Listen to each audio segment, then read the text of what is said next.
지난 목요일 날 새벽기도 마치고 아침 6시에 출발을 해서 우리 화재가 일어난 강원도 속초와 고성을 다녀왔습니다. 갔다가 다시 돌아오니까 저녁 6시였습니다. 전라도 말로 거시기하게 멀었습니다. 12시간 거리가 걸렸는데 실질적으로 이제 가서 보니까 화재가 난 그 사건 현장이 이렇게 표현해 볼까요? 마치 폭탄을 갖다가 터뜨려 놓은 것처럼. 잠깐 우리 벽화트에 사진을 보시겠습니다만은 화재가 난 현장에 아무도 남아있지 않았어요. 저 집 같은 경우에는 내부를 들어가서 보니까 그 안에 냉장고까지라도 전부 다 불에 다 녹아버렸고 바로 저런 상황이었습니다. 또 이제 한 군데 또 가서 봤는데 거기는 가게 고물상을 운영하는 그런 성도의 가정이었는데 골짜기 속에 취해져 있는 그 가게터에 어떻게 불이 말이죠 마치 무슨 불에 무슨 쓰나미가 지나가 버린 것처럼. 그래서 이제 같이 위해서 이제 기도하고 또 당신들만 이렇게 고통당하고 힘들어하는 것이 아니라 우리 같은 형제로서 우리 군산에 있는 성광교회 교인들이 여러분들을 위해서 기도하고 있고 작지만은 우리의 정성과 사랑의 마음을 전하고 싶어서 여기 왔으니까 힘들더라도 절대로 절망하지 말고 일어섰으면 좋겠다고. 사람이 말이죠 재미 중에 하나가 돈 쓰는 재미더라고요. 그 돈을 전달하고 오면서 너무 행복했어요. 이런 교회가 있는 것이 행복했고 이런 성도들이 있어서 행복하고 그런 마음으로 지난 목요일 그 사역을 감당하고 왔습니다. 함께 동행한 우리 장로님들 너무 감사하고요. 또 이제 북한에 있는 우리 고아들, 특별히 이번에 우리가 지급하는 그 액수를 통해서 그 황해도 황주라고 하는 곳에 고아원이 있습니다. 이번에 북한에 이루어지는 이 사역은 정부의 공식적인 승인하에 이루어지는 사역이고 또 하나 북한 정부 당국하고 함께 조인된 프로젝트로 이 사역을 진행을 하고 있습니다.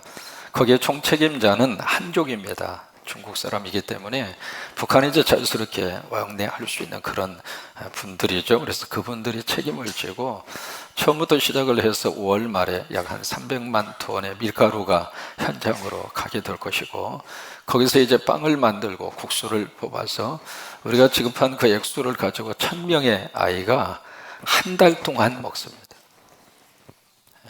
여러분 놀랄만 하죠.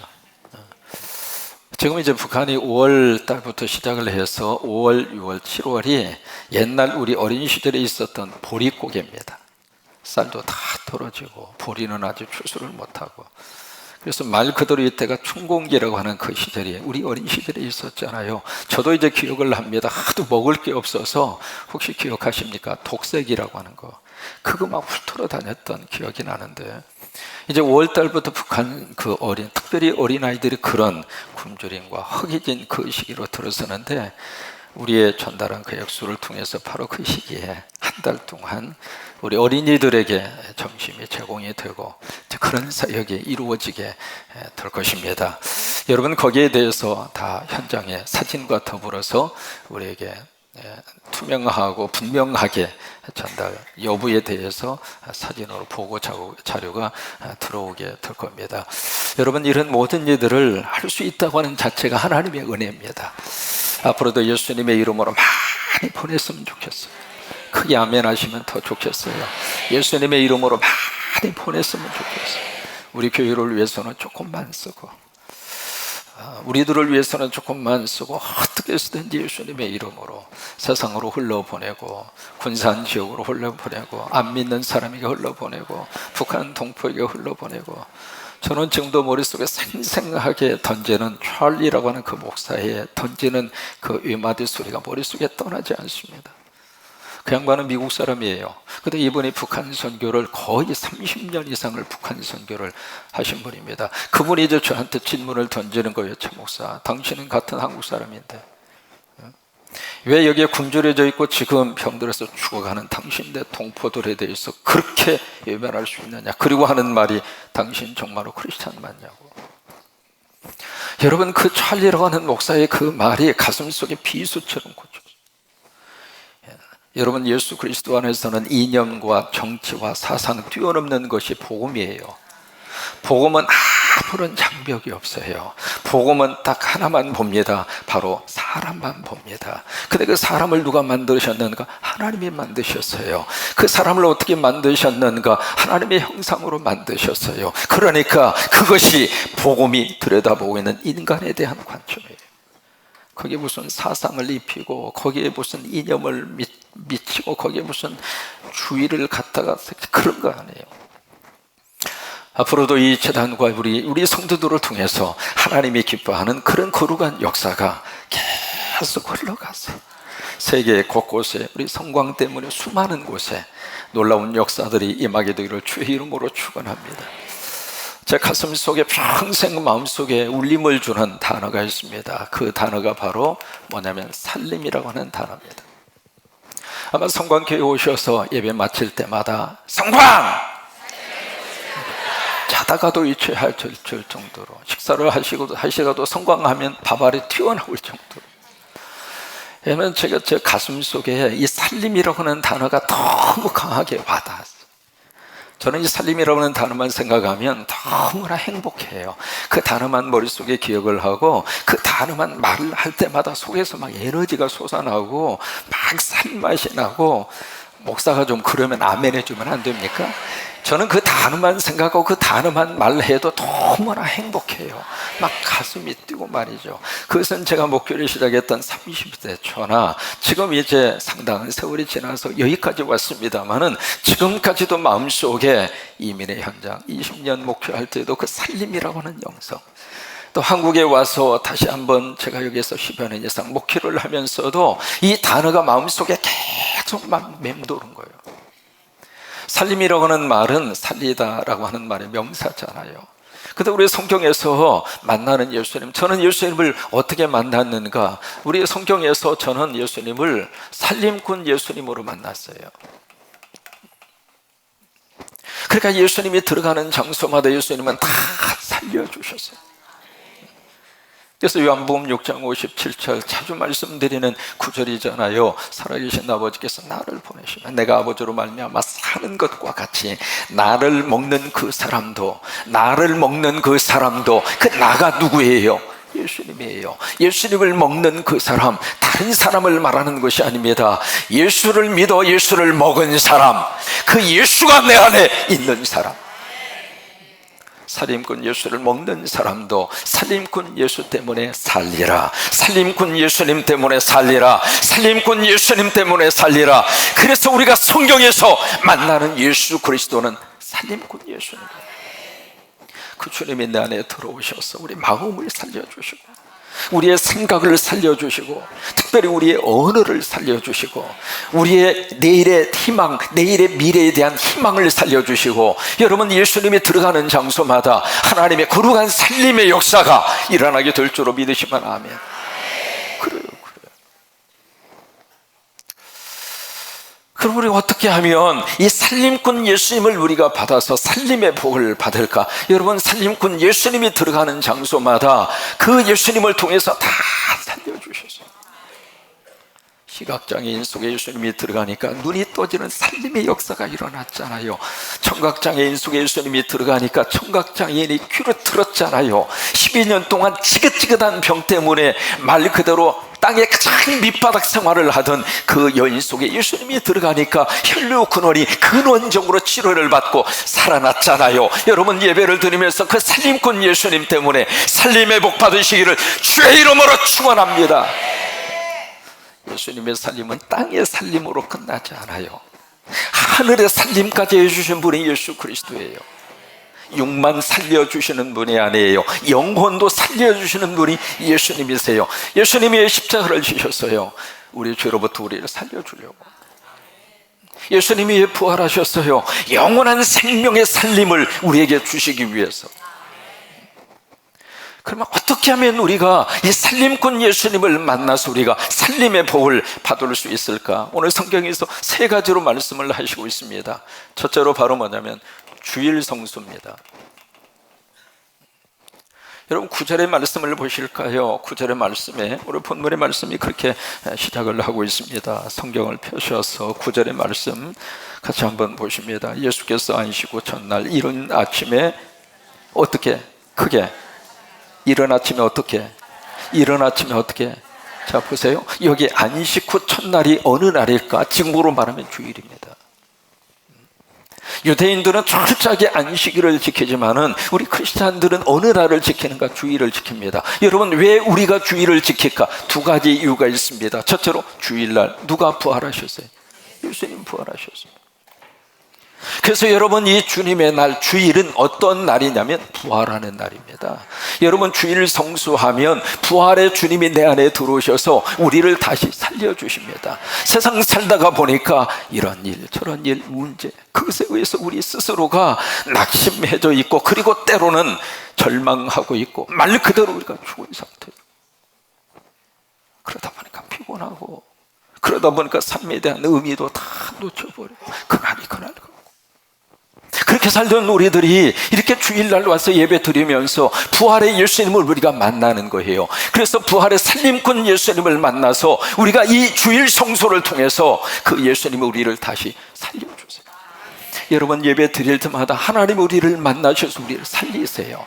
이 시간 하나님이 여러분들의 생각을 살려주시기를 바라고, 우리들의 삶의 자리를 살려주시기를 바라고, 그래서 여러분, 우리가 주일 성수를 하면 살림꾼 예수님이 내 안에 오셔서 우리를 살려주시는 거예요.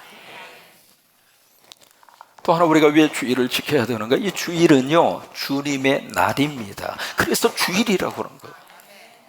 우리 예수 믿는 사람은 오늘 주일을 일요일 그렇게 말하지 않습니다. 지금은 말이죠, 이 주일이라고 하는 개념이, 이게 미국의 역사를 저렇게 들여다보더라도 주일을 굉장히 거룩하게 지켰어요.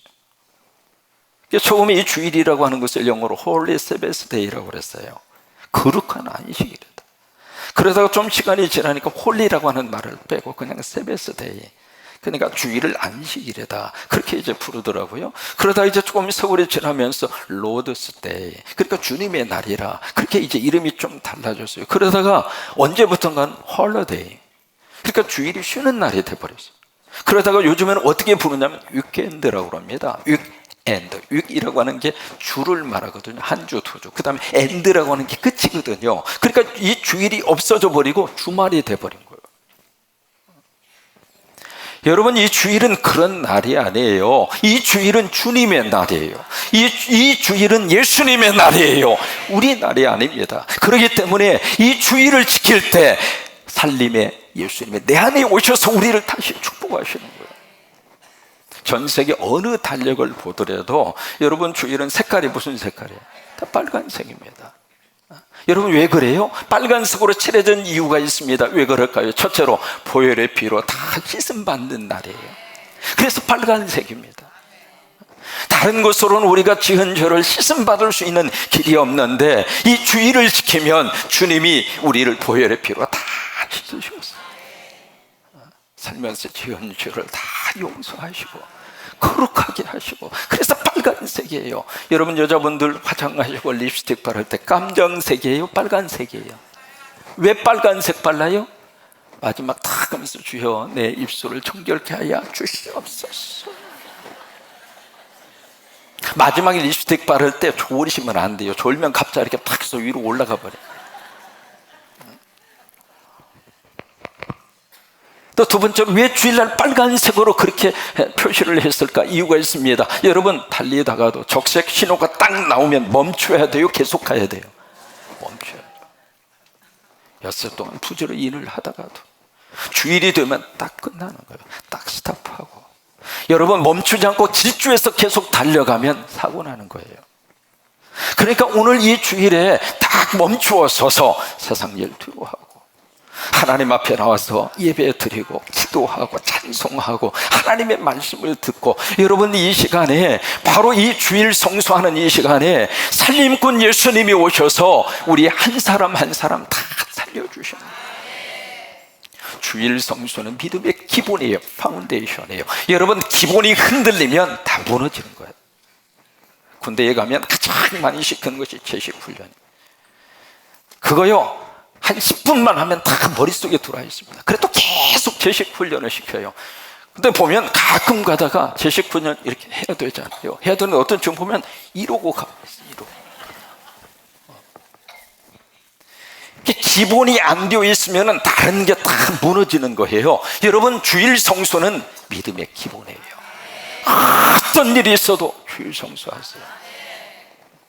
개척교회에 새로운 성도가 오셨는데 얼마나 감사해요. 이렇게 딱 여쭤보니까 좀 신앙생활 하시는 분이야. 그래서 이 목사님이 그분을 딱 붙잡고 믿음생활 잘 하시라고, 특별히 주일 성수 잘 하시고 신앙생활 잘 하면은 내가 때가 되면 집 사주겠다고. 이게 갑자기 이 사람의 눈이 커진 거예요. 아니, 목사님 정말로 집 사줘요? 아이, 걱정 마세요. 난 목사라고. 내가 왜 거짓말 하겠느냐고. 집 사주겠다고. 알고 보니까 이분이 지금까지 계속 전세로만 살았어요. 전세로 살고 월세로 살고 상급방에서 살고, 그래서 마음속에 집 사는 것이 평생 소원이야. 그런데 교회 오니까 목사가 집 사주겠다고. 그러니까 세상에, 나 집 사야지, 그 생각이 들어서 그때부터 주일 성수 열심히 하고 신앙생활 열심히 하고 헌신하고, 그러니까 1년 정도 되니까 세례를 주는 거예요. 그 집은 언제 사줘? 빨리 사주지. 근데 이제 한 1년 정도 지났는데도 아무런 기미가 안 보이는 거예요. 그러더니 한 3년 정도 지나니까 서리 집사를 주더래. 집을 사주려면 사주지, 무슨 놈의 서리 집사야 이게. 그런데 말이죠, 주일 성수하고 믿음으로 살면 하나님이 경제적으로 이렇게 세워주세요. 여러분, 땅에 대한 모든 축복권이 어디가 있는가? 하늘에 있어요. 하늘이 열리면 땅은 사는 거예요. 하늘이 열리면 땅이 사는 거예요. 그러니까 그냥 열심히 신앙생활하니까 하나님이 물질의 복을 주셔서 진짜로 집을 샀어요. 산 다음에 이번에 너무 감사하니까 목사님 모셔서 같이 예배를 드리면서 속내를 이야기하는 거예요. 목사님 그때 집 사주신다고 그래가지고 이제나 저제나 기다렸는데 집도 안 사주시고. 근데 지금 와서 딱 생각을 해보니까 세상에, 내가 교회에 와서 주일 성수에서 하늘의 집을 얻고 하늘의 집을 얻고 땅의 집을 얻었습니다. 여러분, 주일 성수하면 하나님께서 살림의 복을 주세요. 그 다음에 두 번째로 오늘 본문을 통해서 어떻게 하면 우리가 살림의 복을 받을 수 있을까? 두 번째로 주시는 말씀이 있습니다. 바로 뭐냐면 은혜입니다. 은혜. 오늘 9절의 말씀을 계속 다시 한번 보시겠습니다. 9절에 보시면은 예수께서 안식 후 첫날 이른 아침에 살아나셨어요. 그리고 나서 전에 7 귀신을 쫓아내어 주신 막달라 마리아에게 먼저 어떻게 하셔요? 보이십니다. 예수님이 부활하신 다음에 이 땅에 승천하시기까지 40일 계십니다. 40일 계시는 동안에 몇 번 나타나셨는가? 10번 나타나십니다. 10번 나타나셔서 그때 예수님을 직접 목격한 사람이 550명입니다. 550명인데 그 중에 가장 먼저 예수님이 나타내 주신 분이 바로 막달라 누구예요? 마리아입니다. 여러분, 예수님이 부활하셨다고 하는 것은 엄청난 사건입니다. 우리가 생각하는 것 그 이상으로 충격적인 사건입니다. 이 세상에 그처럼 큰 뉴스가 어디가 있겠어요? 그런 예수님의 큰 사건을 지금 예수님이 딱 부활하셔서 다시 살아나신 거예요. 그런데 그 엄청난 사건을 가장 먼저 마리아에게 가서 이야기하시고, 이렇게 한번 우리가 비유적으로 생각을 해볼까요? 가정을 하는 겁니다. 로또를 딱 샀는데, 세상에 가정입니다. 그렇다고 로또 사라는 말이 아닙니다. 로또를 딱 샀는데 로또가 100억에 당첨이 됐어요. 별로 놀랄 일이야. 놀라지도 않으시네요. 딱 당첨이 되면 누구한테 알리고 싶으세요?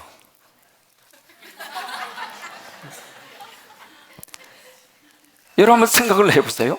로또가 딱 당첨이 됐어. 가장 먼저 누구에게 알리고 싶을까? 마누라한테?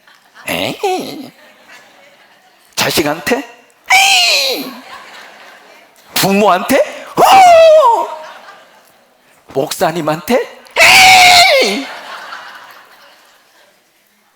지금은 말이죠, 세상이 하도 이상해서 로또에 당첨이 되면 아내하고 갈라서고 애인 정리하고 혼자 가서 찾는 데야.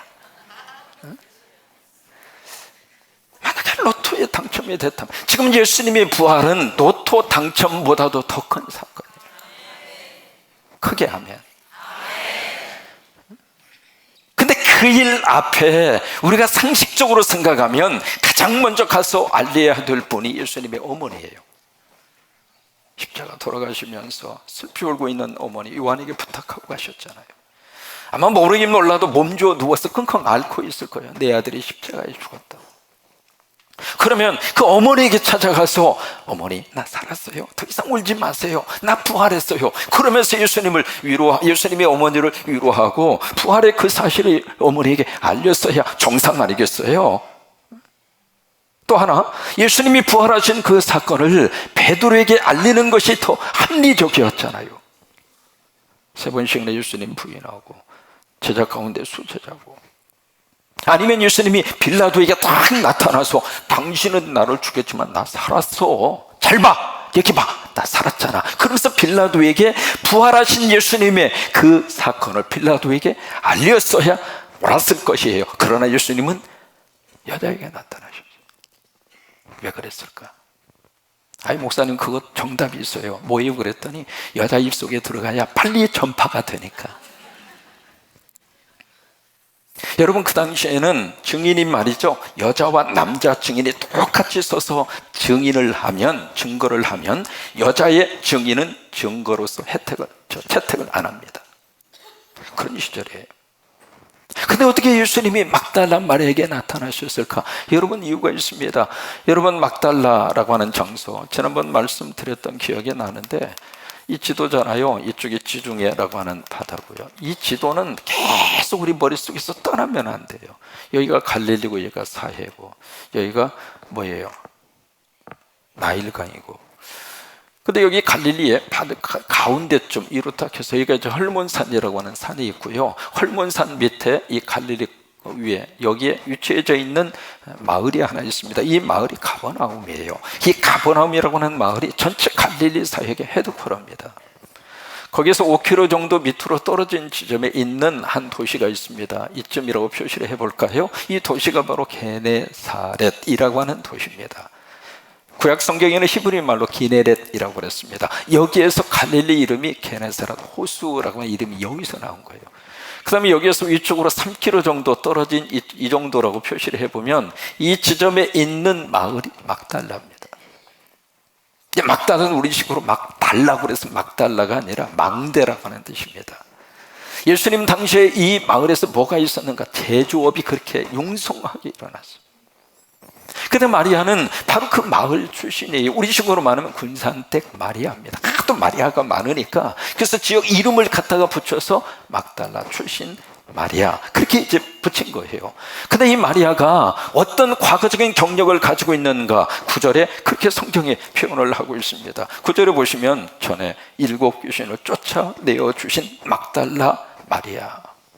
그러면 보세요. 이 마리아는 귀신이 지금 몇 명이 들어와서 그를 괴롭혔었어요. 귀신 하나만 들어와도.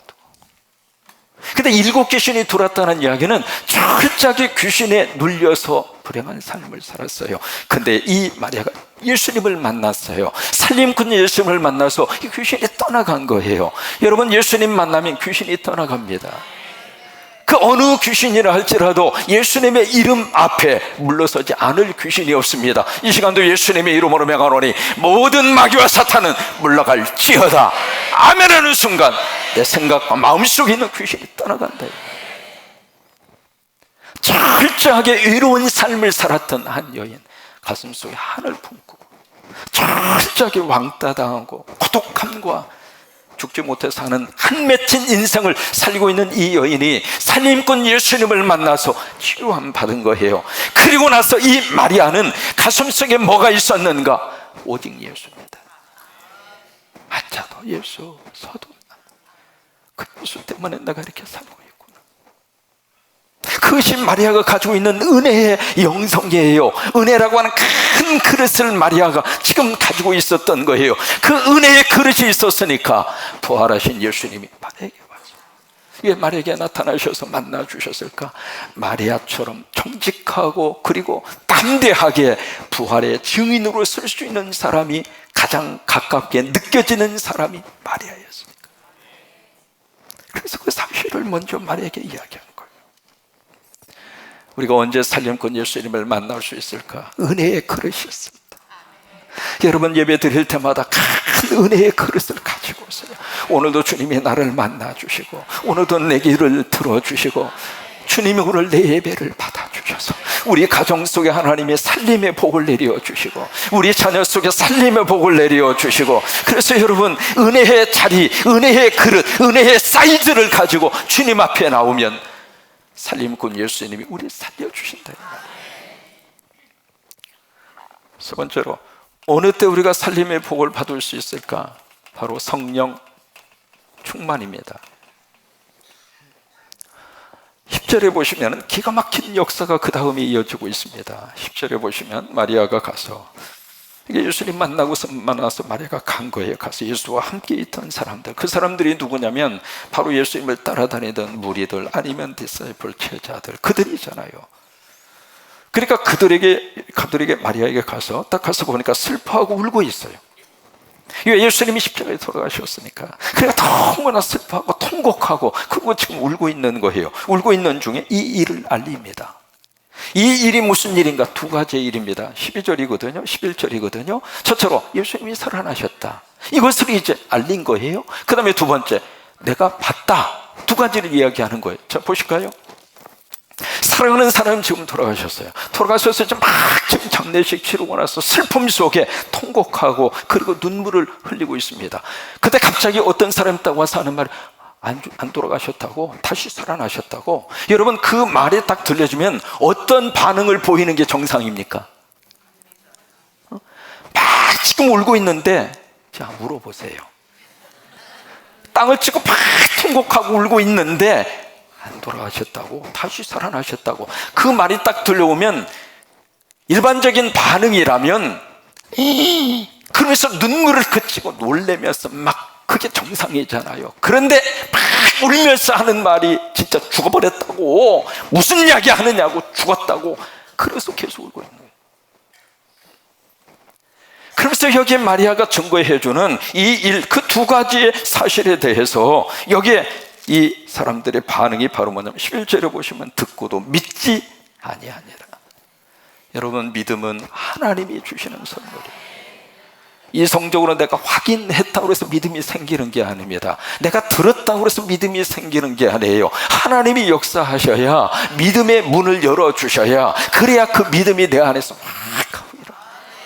여러분, 설교 들으실 때 그 설교가 내 말씀으로 믿어질 때 그 설교가 나에게 복이 되는 거예요. 성경을 읽을 때 이 성경 말씀이 하나님의 말씀으로 믿어지도록 성령님이 역사하셔서 우리에게 그 믿음을 허락을 하실 때 이 성경이 살아있는 말씀으로 내 안에 와닿는 거예요. 근데 그걸로 끝나지 않았습니다. 12절에 보시면 그 후에 좀 시간이 지났겠죠. 그들 중에 두 사람이 걸어서 시골로 갈 때에, 여기 두 사람, 이 사람이 누구일까? 누가 24장에 보시면 여기 시골이 어디 있는가? 엠마오라, 그렇게 누가 24장에 기록이 되어 있습니다. 그 엠마오가 어디쯤 있느냐면, 여러분 지도를 통해서 좀 보시면 이해를 좀 더 정확하게 할 수가 있겠죠. 우리 여리고가 이쯤 있다고 가정을 해보시면, 이쯤 있어요. 가정이 아니라. 목사님 어떻게 알아요? 가서 보면 알아요.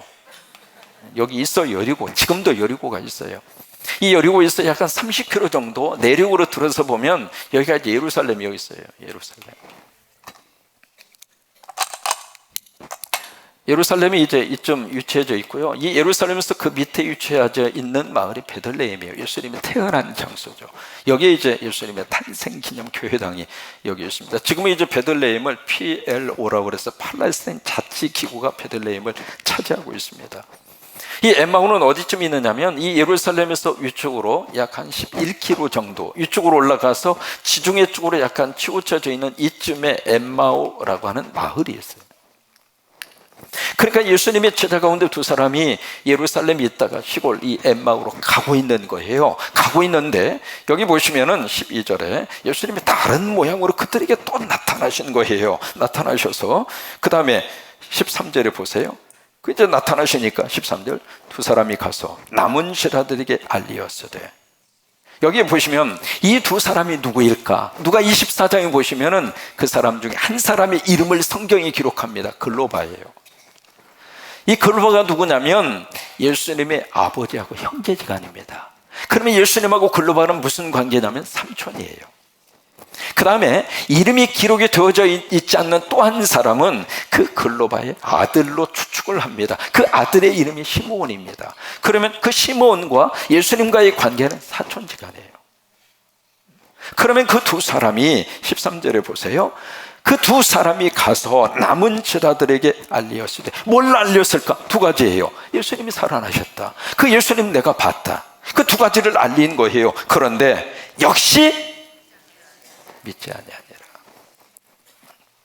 이랬던 제자들이 사도행전 2장의 성령의 은혜를 충만히 받은 다음부터 이 사람들이 부활을 믿었을 뿐만 아니라 부활의 증거자로 하나님 앞에 쓰임을 받아요. 무엇이 그들을 그렇게 만들었을까? 바로 무엇이에요? 성령 충만해요. 성령님이 그렇게 역사하신 거예요. 사람은 참 약합니다. 내가 믿음을 가져야 돼. 그래서 믿음을 가질 수 있으면 얼마나 좋겠어요.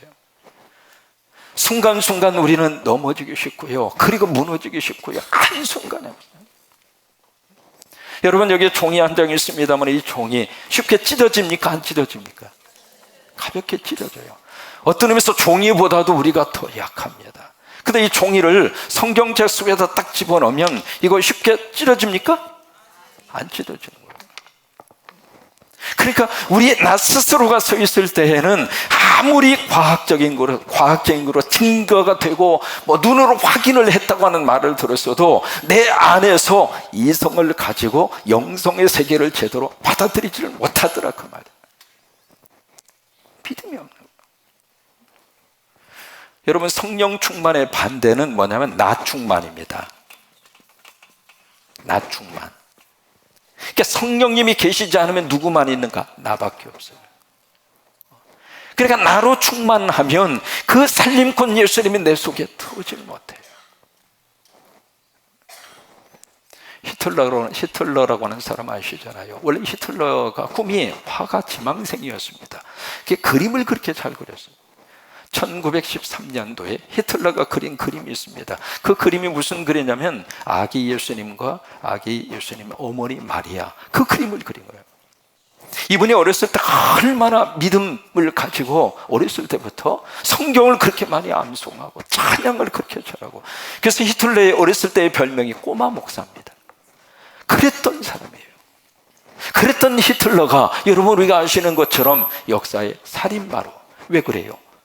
성령이 사라지고 나면 사람은 나 외에는 아무것도 보이는 게 없는 거예요. 그래서 매일매일마다 하나님의 영으로 충만했을 때 그 살림꾼 예수님이 내 안에 오셔서 나를 살려주시고, 매일매일 하나님의 영으로 충만해서 내가 살아야 가정도 살리죠, 내가 살아야 자식도 잘 살리죠. 그러니까 그래서 예수님이 그 말씀을 하시는 거예요. 내가 말세에 남중과 여중에 성령을 부어주리니. 왜 그럴까요? 성령으로 역사하시지 않고서는 같은 것을 들으면서도 믿음이 생기지 않고. 정리합니다. 우리가 성경에 만나는 예수님은 살림꾼 예수님입니다. 저는 모든 우리 성광교회의 흔적 속에 다른 것은 남기고 싶지 않아요. 오직 하나, 살림이라고 하는 단어. 우리 성도들의 가슴 속에 정말로 이렇게 낙인으로 찍고 싶은 단어 하나가 있다면 살림꾼 예수. 우리가 전 세계에 많은 십자가를 세우면서도 다른 거 아무것도 요구하지 않았습니다. 딱 하나, 그 교회의 이름 속에 살림이라고 하는 이름만 넣어달라고. 왜 그럴까? 개복동 3-1에서 시작이 된 이 살림의 거룩한 영성이 살림꾼 예수님을 통해서 수많은 영혼을 살려주시기를 바랍니다. 어떻게 할 때 우리가 살림의 복을 받을 수가 있을까? 주일 성수. 어떤 일이 있어도 주일 성수. 이건 타협하는 문제가 아닙니다. 아무리 바쁘고 급한 일이 있어도, 여러분 세상 도쪽 난다 하더라도 우리가 지켜야 될 것이 있다면 주일 성수예요. 꼭 주일 성수. 그렇게 하셔서 주일날마다 부활의 예수님을 통해서 부활하시기를 바랍니다. 주일날마다 주님의 날이기에 주님에게 바쳐드려서, 그 다음에 두 번째, 어떻게 할 때 살림의 복을 받을까? 은혜의 그릇을 준비할 때, 그때 살림꾼 예수님, 부활하신 예수님을 나를 만나주시고, 세 번째로 성령으로 충만할 때. 그래서 여러분 살림의 복이 넘치게 되기를 주의 이름으로 축원합니다. 그 마음을 담아서 성광! 같이 우리 결단하면서 찬양하겠습니다.